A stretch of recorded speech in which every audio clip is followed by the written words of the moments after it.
दरवाजा खुला। कुंदन साहब और 2-3 सिविल कपड़ों में अफसर के साथ अंदर दाखिल हुए।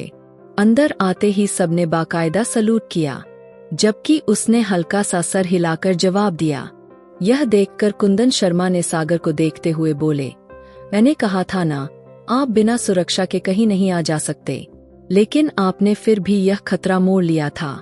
आज भी आप आराम से दफ्तर में बैठे हैं और आपको अभी तक यह समझ नहीं आ रही कि आपकी जान को सच में कोई खतरा है। आपका चेहरा उन लोगों के नजरों में अब आ चुका है। हर कोई जानता है आप कौन हैं।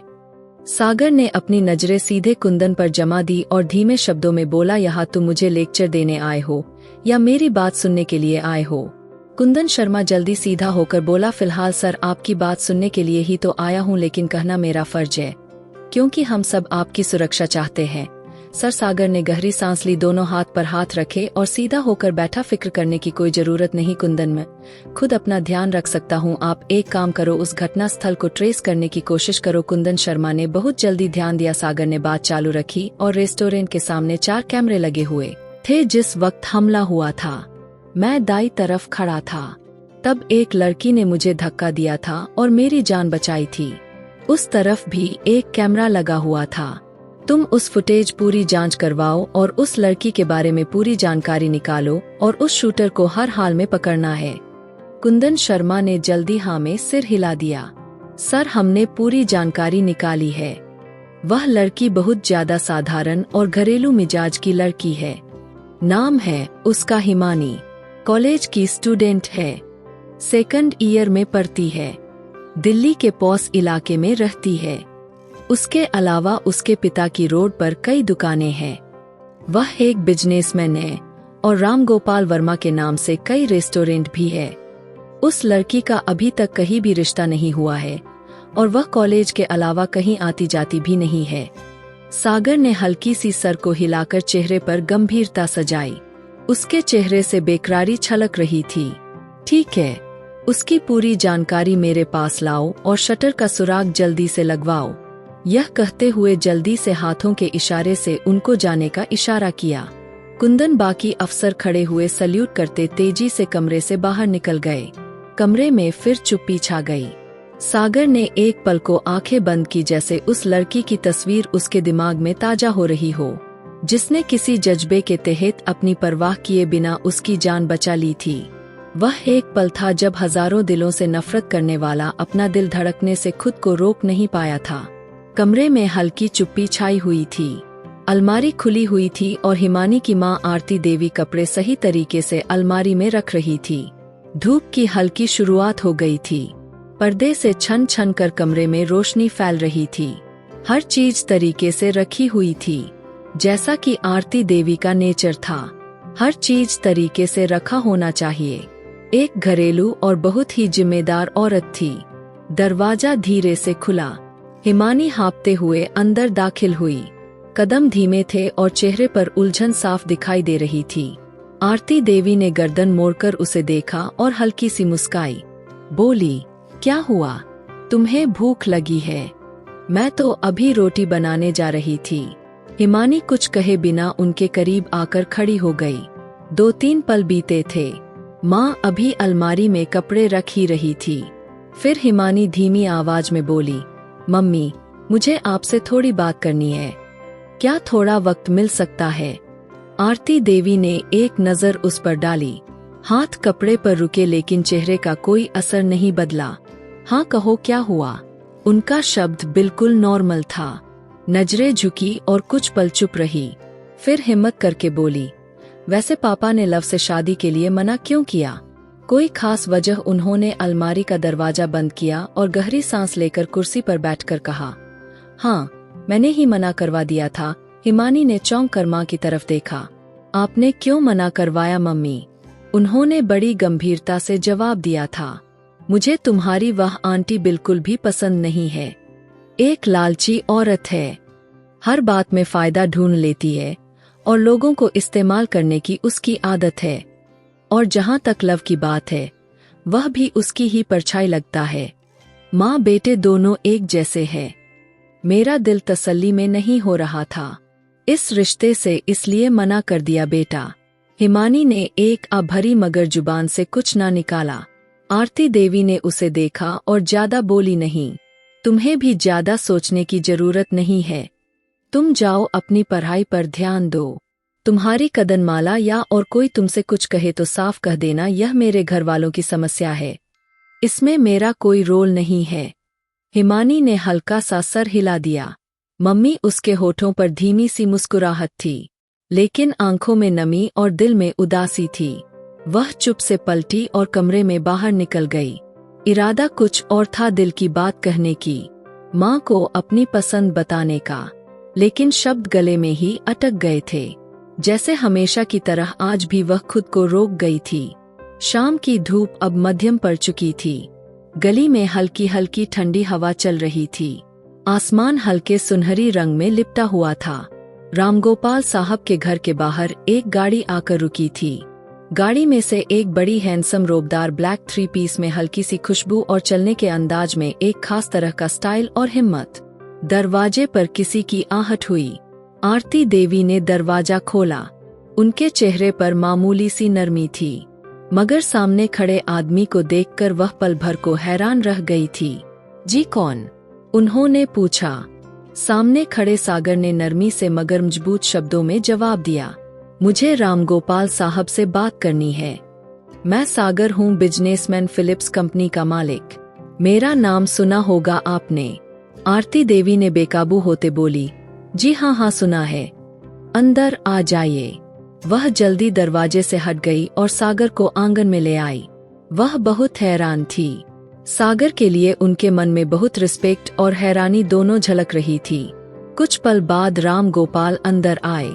उनके पीछे आरती देवी और साथ ही बरका देवी भी थी, जो थोड़ी देर पहले ही शायद वह भी राम गोपाल से मिलने के लिए आई हुई थी। बरखा देवी का चेहरा अभी तक गुस्से से भरा हुआ था, लेकिन सागर को देखकर उनका रंग ही उड़ गया था। सागर ने बड़े रिस्पेक्ट भरे अंदाज में खड़े होकर रामगोपाल से हाथ मिलाया था।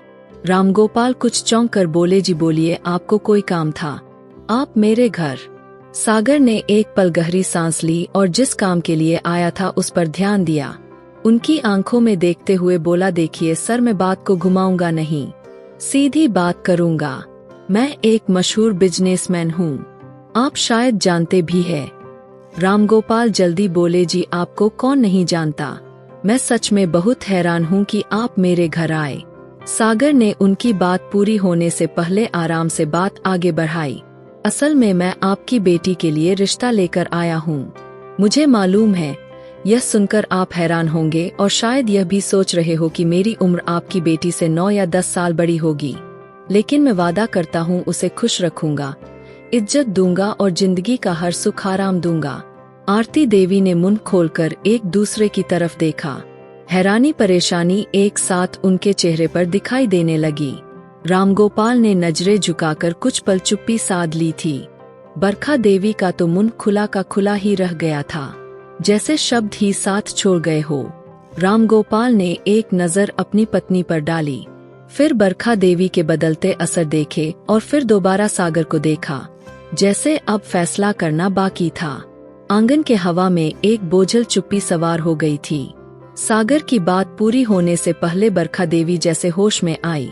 चेहरे का गुस्सा शब्दों में करवाहट जल्दी बोली, अभी तो आपने मुझे कहा था हिमानी की शादी नहीं करेंगे क्योंकि वह अभी छोटी है, पर रही है। अब आप इन्हें भी मना करे अभी के अभी और निकालिए इस आदमी को यहाँ से। सागर ने जल्दी आंखें छोटी करके उन्हें देखा, चुपती शब्दों में बोला, एक्सक्यूज मी, तुम्हारा दिमाग ठीक है? आप क्या बोल रही है? अब रामगोपाल कुर्सी से थोड़ा आगे झुके और नापसंदी से बोल उठे, तमीज से बात करो, वह मेरी दोस्त की पत्नी है।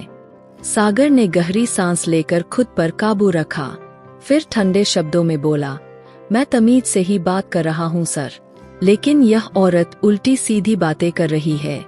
मैं आपसे बात कर रहा हूँ और आपकी बेटी मुझे पसंद है, उसके लिए रिश्ता लेकर आया हूँ। यह औरत बीच में क्यों बोल रही है? आरती देवी ने नरमी से बात को संभालने की कोशिश की।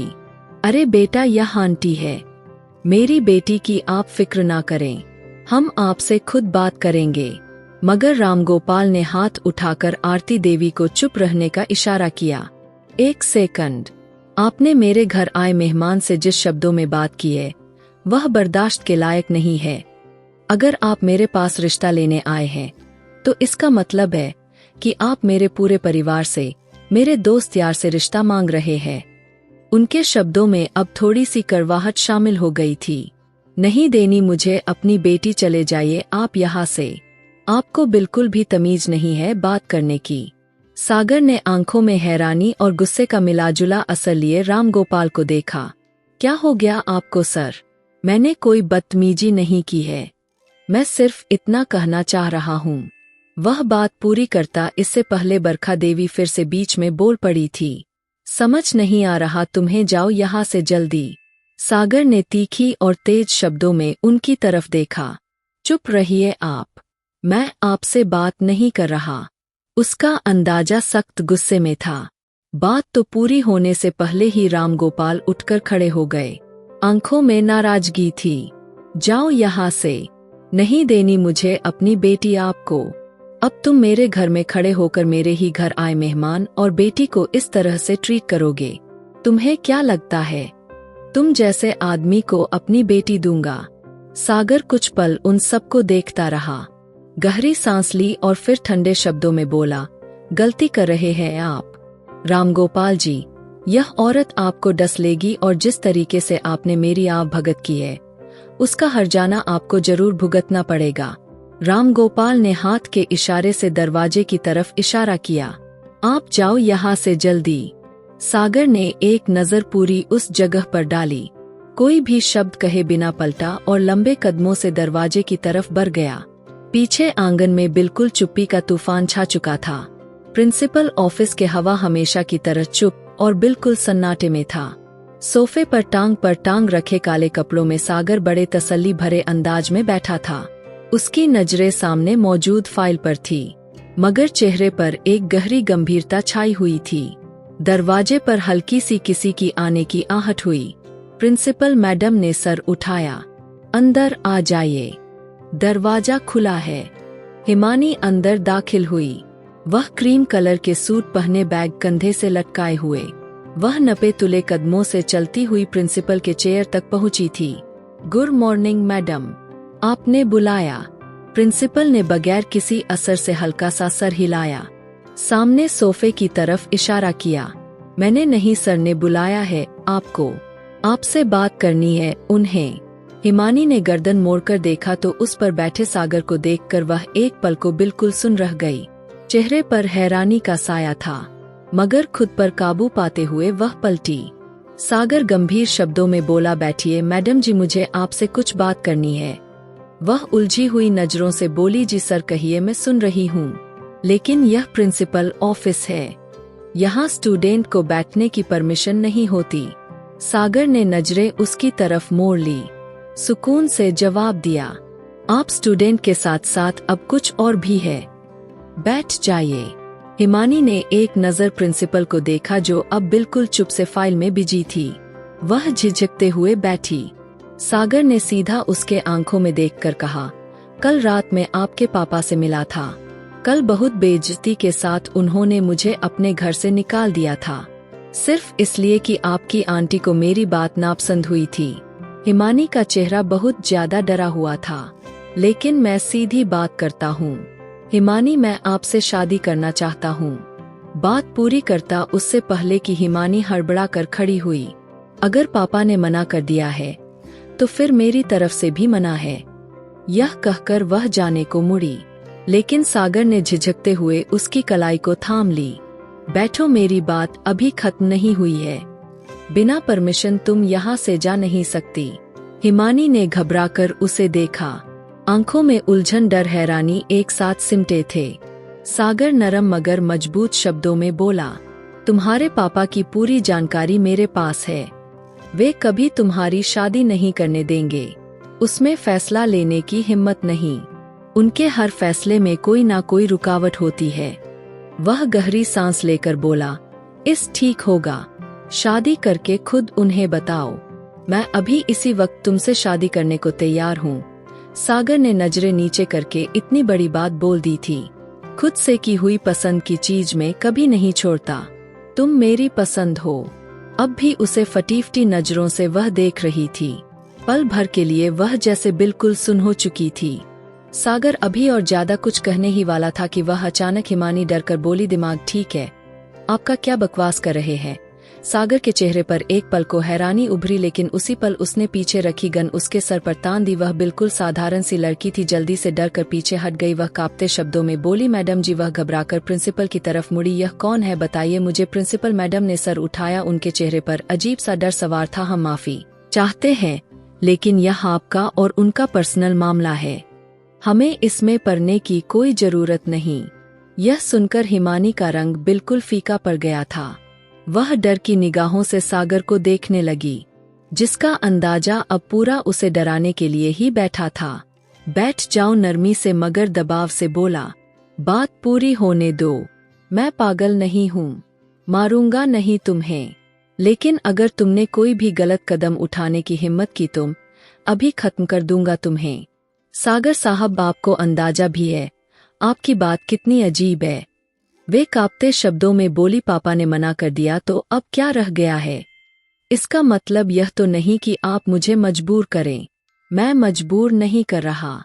वे बात काटकर गंभीरता से बोला, तुम्हें एक हकीकत से मिलवा रहा हूँ। तुम्हारा बाप कभी तुम्हारी शादी अपनी मर्जी से नहीं करेगा, ना तुम्हारी आंटी ऐसा होने देगी। तुम इसी तरह उनके फैसले पर लटकी रह जाओगी और तुम्हारे पिता तुम्हारी शादी जबरदस्ती कहीं और तय कर देंगे। मैं तुम्हें अपनी पत्नी बनाना चाहता हूँ, इज्जत से। ना कोई दबाव है, ना जबरदस्ती। हाँ, मेरी मोहब्बत जरूर हो, क्योंकि जिस चीज को मैं अपनी समझ लूँ उसे इतनी आसानी से नहीं छोड़ूंगा। अगर चाहती हो कि मैं तुम्हारे पिता के मार्केट को आग लगाकर ना जलाऊं तो अभी के अभी हाँ बोलो। बंदूक उसके कनपटी पर रखी हुई थी। उसने भीगी आंखों से उस जालिम इंसान को देखा था, फिर रोते हुए सर झुका गई थी। प्रिंसिपल ऑफिस में ही उसकी शादी तय करवा दी। वह ना चाहते हुए भी उस दरिंदे के हाथ लग चुकी थी। उस वक्त वह सागर उसे एक दरिंदा ही लग रहा था, जिसकी जिंदगी बचाकर उसने अपने ही पैरों पर कुल्हाड़ी मार ली थी और अपनी जिंदगी की सबसे बड़ी गलती कर बैठी थी। वह इसलिए सीधा रामगोपाल के घर गया था। दरवाजे पर जैसे ही आहट हुई, आरती देवी ने किचन से आकर दरवाजा खोला। सामने हिमानी को देखकर एक पल को हैरान रह गई। माथे पर सिंदूर, गले में जयमाला। अरे बेटा, इस वक्त तुम कॉलेज में थी ना?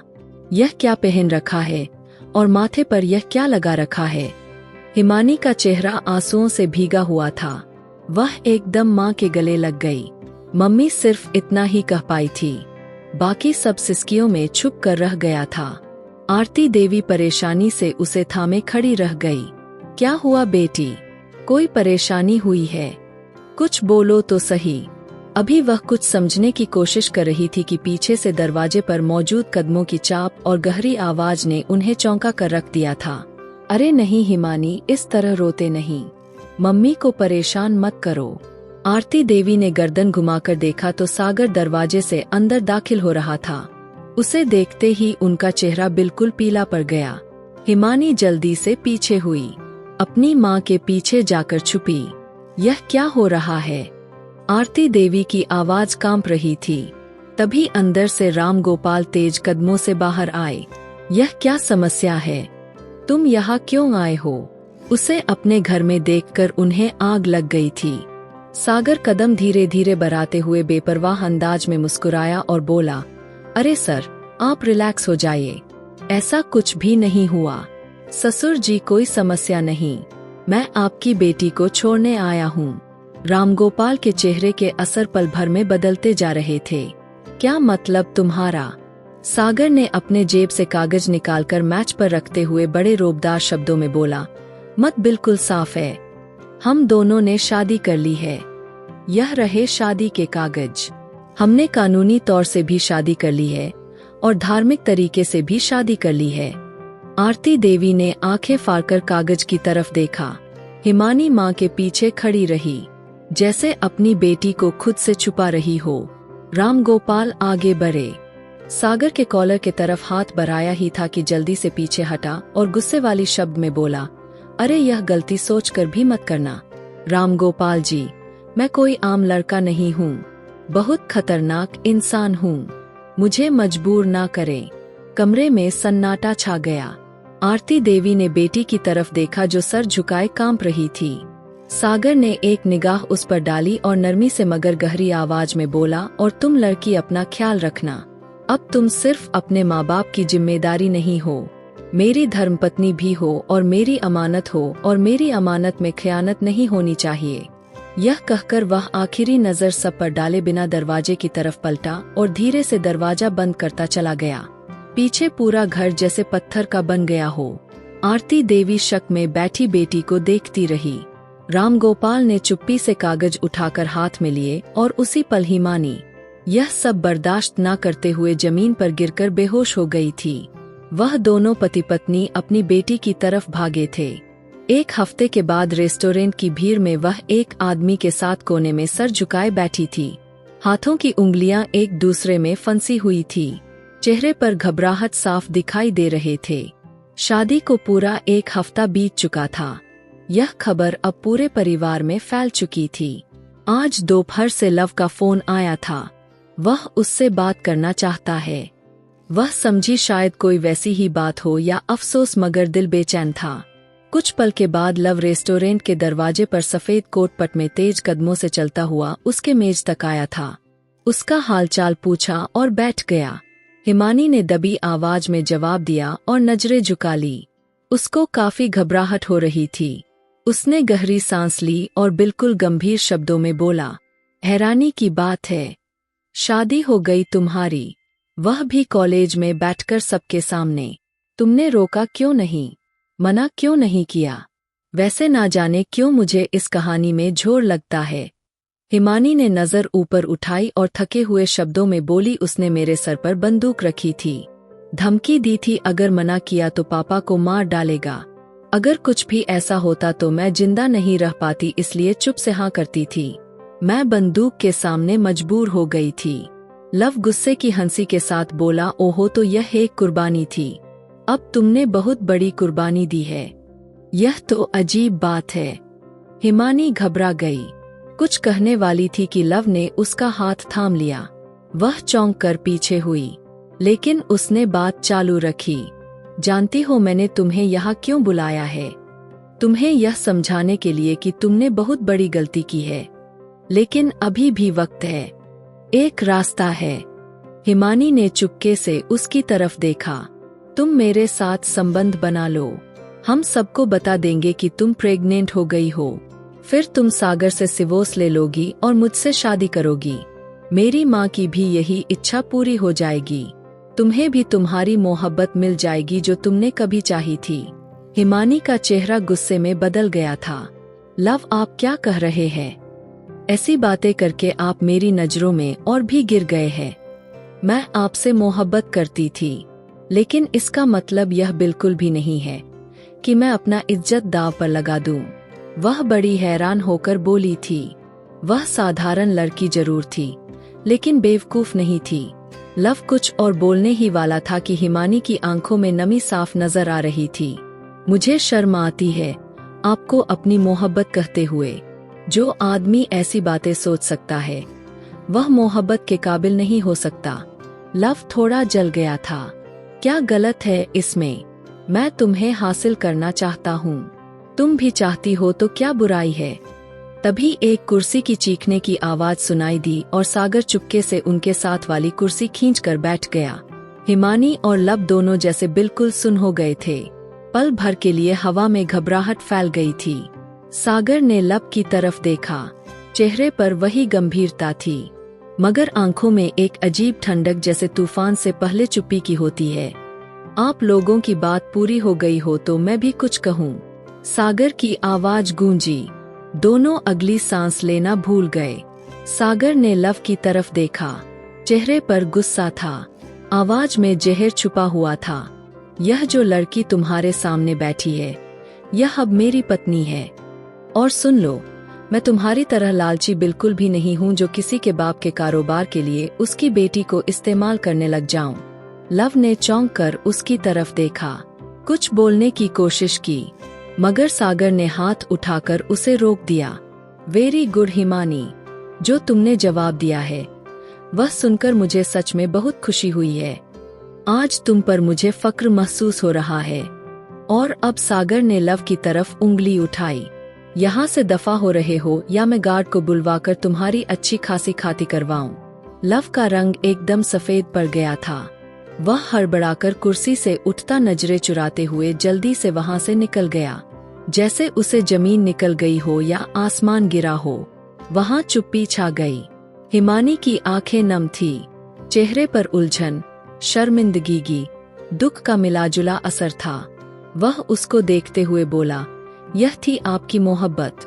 कुछ पल वह चुप रही, फिर नजरें चुराते हुए बोली, मैं उसको पसंद करती थी, लेकिन मुझे नहीं मालूम था वह इतना घटिया बात करेगा। मैं यहाँ ऐसे वैसे किसी मकसद के लिए नहीं आई थी। सागर उसके तरफ देख रहा था, चेहरे पर कोई गुस्सा नहीं, बस एक गहरी गंभीरता थी।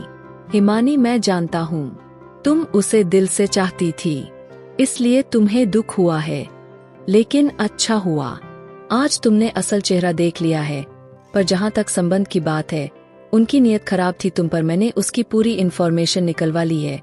तुम्हारे पिता की मार्केट पर नजर है, उसकी तुम बस एक मोहरा थी। हिमानी ने धीरे से सर हिलाया, आंखों से आंसू बहने लगे और चेहरा छुपाने की कोशिश करने लगी। सागर नरम शब्दों में बोला, खैर एक बात कहना चाहता हूँ, विदाई की तुम्हारे पापा से करना चाहता हूँ, तुम्हारी मर्जी है तो बताओ, कोई ऐतराज तो नहीं है तुम्हें? वह कुछ बोल नहीं पाई, सिर्फ रोती हुई आंखों में डर और उलझन मोहब्बत में धोखा खाई हुई थी, जैसे शब्द उसके गले में अटक चुके हो। सागर ने गहरी सांस ली, उसका चेहरा थोड़ा नरम हुआ। वह अपनी जगह से उठा, उसके करीब आया और धीरे से बोला, चलो उठो यहाँ से, ज्यादा देर रुकना यहाँ मेरे और तुम्हारे लिए अच्छी बात नहीं है। हिमानी ने उसे देखा, आंखों में सवाल थे, लेकिन जुबान बिल्कुल चुप थी। उसके साथ खड़ी हो गई, कदमों में हिचकिचाहट थी, लेकिन उसके साथ चलने लगी। वह उसे लिए रामगोपाल के घर की तरफ बढ़ा था। आंगन की हवा में एक गहरी गंभीरता छाई हुई थी। हिमानी बिल्कुल चुप से सागर के साथ खड़ी थी, नजरें बार बार दरवाजे की तरफ जा रही थी। सागर की आंखों में एक ठोस मोहब्बत था। वह बारी बारी अपनी उंगलियां मोड़ रहा था। कुछ पल बाद दरवाजा खुला। रामगोपाल आरती देवी के साथ अंदर दाखिल हुए। हिमानी ने नजरें झुका ली, जबकि सागर ने जल्दी से उन दोनों के पैर छुए और बड़े प्यारे अंदाज में खड़ा हो गया। उसकी इस तरह की रिएक्ट देखकर उसकी आवाज में अजीब सा ठहराव और प्यार था। आज फिर आपकी बेटी को छोड़ने आया हूँ, लेकिन इस बार सिर्फ छोड़ने नहीं, एक अपील करनी है आप लोगों से। रामगोपाल के चेहरे पर नरमी और हैरानी के दोनों असर थे, लेकिन वह चुप रहे। सागर ने एक गहरी सांस ली और फिर अचानक घुटनों के बल उनके सामने बैठ गया। आरती देवी ने जल्दी अपने पति के तरफ देखा, जबकि हिमानी के पलकें कांपने लगी थी। मैं हाथ जोड़कर आपसे अपील करता हूँ, मैं आपकी बेटी का हाथ मांगने आया हूँ। उसकी आवाज कांप रही थी, लेकिन मोहब्बत ही मोहब्बत दिखाई दे रहा था। मुझे शब्द नहीं मिल रहे, मैं कैसे बोलूं कि आपकी बेटी से मैं कितनी मोहब्बत करता हूँ, मेरी जिंदगी का सुकून है। प्लीज प्लीज मुझे सिर्फ अपनी पत्नी का साथ चाहिए। मैं वादा करता हूँ उसे कभी रोने नहीं दूंगा, कभी उस पर बोझ नहीं बनूंगा। वह और ज्यादा कुछ कहने वाला था कि अचानक हिमानी की आवाज उभरी, धीमी लेकिन मजबूत। मम्मी, मैंने हमेशा आपके फैसलों पर अपना सर झुकाया, बचपन से लेकर आज तक कभी जुबान नहीं खोली। आपने जिससे मांगनी की, जिससे रिश्ता जोड़ा, सब मान लिया, लेकिन आज मैं आपसे यह खुद हाथ जोड़कर कहती हूँ कि सागर की बात को स्वीकार कर ले। मुझे मालूम है मैंने गलत आदमी पर भरोसा किया, लेकिन जब जान चुकी हूँ कि सही कौन है। वह टूटी हुई थी, उसको सहारा चाहिए था। उसके शब्द में नरमी थी, लेकिन आंखों में सच्चाई की चमक थी। रामगोपाल ने बेटी की तरफ देखा, आंखों में नरमी थी लेकिन चेहरे सब थे। फिर धीरे से सागर की तरफ ध्यान दिए और गहरी आवाज में बोले, मेरी बेटी की आंखों में अगर एक भी आंसू आया तो मैं तुम्हें कभी नहीं छोड़ूंगा। उसे तकलीफ दी तो मैं तुम्हें खुद से भी छीन लूंगा। सागर जल्दी खड़ा हुआ, आंखों में खुशी के आंसू चमकने लगे। अब बस मुझ पर भरोसा रखो सर, आपने जो खजाना मेरे हवाले किया है वह मेरी जिंदगी है और मेरी जिंदगी की सबसे बड़ी अमानत है। आरती देवी ने आगे बढ़कर बेटी को गले से लगा लिया। रामगोपाल ने सागर के कंधे पर हाथ रखकर हल्की सी मुस्कुराहट दी। अपनी बेटी के सामने माँ बाप हमेशा हार जाते हैं और धीरे से बोले। सागर ने आगे बढ़कर बड़ी इज्जत से रामगोपाल के पैर छुए, आरती देवी के पैर छुए। हिमानी की तरफ देखकर धीरे से सर झुकाया। हिमानी ने नजरें चुरा ली, लेकिन होठों पर हल्की सी मुस्कुराहट जरूर थी जो सागर की मोहब्बत की गवाही दे रही थी। कभी कभी मोहब्बत का जज्बा काफी नहीं होता, बल्कि उसके साथ नियत और प्यार और इज्जत जरूरी होती है। और जब एक लड़की गलत इंसान को छोड़कर सही आदमी का चुनाव करती है तो उसकी दुनिया ही रंगीन हो जाती है। आज उसकी कजन माला और हिमानी दोनों एक साथ विदाई थी और बड़ी ही धूमधाम से शादी रखी गई थी और दोनों विदा होकर अपने अपने ससुराल पहुंच गई थी। सागर अपनी पत्नी को पाकर न जाने कितना खुश था। हिमानी घूंघट गिराए उसके सेज पर बैठी हुई थी। हिमानी को विश्वास ही नहीं हो रहा था यह घर है या कोई महल। जब धीरे धीरे सागर चलते हुए हिमानी तक पहुंचा, हिमानी के मन में बहुत घबराहट हो रही थी। उस दिन की माला की बात उसे बहुत जोरों से याद आ रही थी। आज उसकी सुहागरात थी और उस सर्दी के मौसम में भी उसे पसीने आ रहे थे। सागर आते ही उसके सर से दुपट्टे को बड़ी प्यार से दूर हटाया और फिर बड़ी प्यार से उसके चेहरे को ऊपर उठाया। ऐसा लग रहा था वह किसी फूल को छू रहा है। हिमानी का डर भी जैसे मिनटों में गायब हुआ था और सागर के छूने से वह मदहोश होती चली गई। धीरे धीरे हिमानी के होठ पर सागर पहुंच चुका था, फिर गर्दन पर इसी तरह आगे बढ़ता रहा। वह उसके ब्लाउज को भी अलग कर चुका था, लेकिन हिमानी भी इस प्यार में उसका पूरा साथ दे रही थी। वह दोनों दो जिस्म एक जान हो गए। पूरे कमरे में उसकी आय और सिसकियां गूंज रही थी। सागर ने उसे बिल्कुल बेकरार कर दिया था।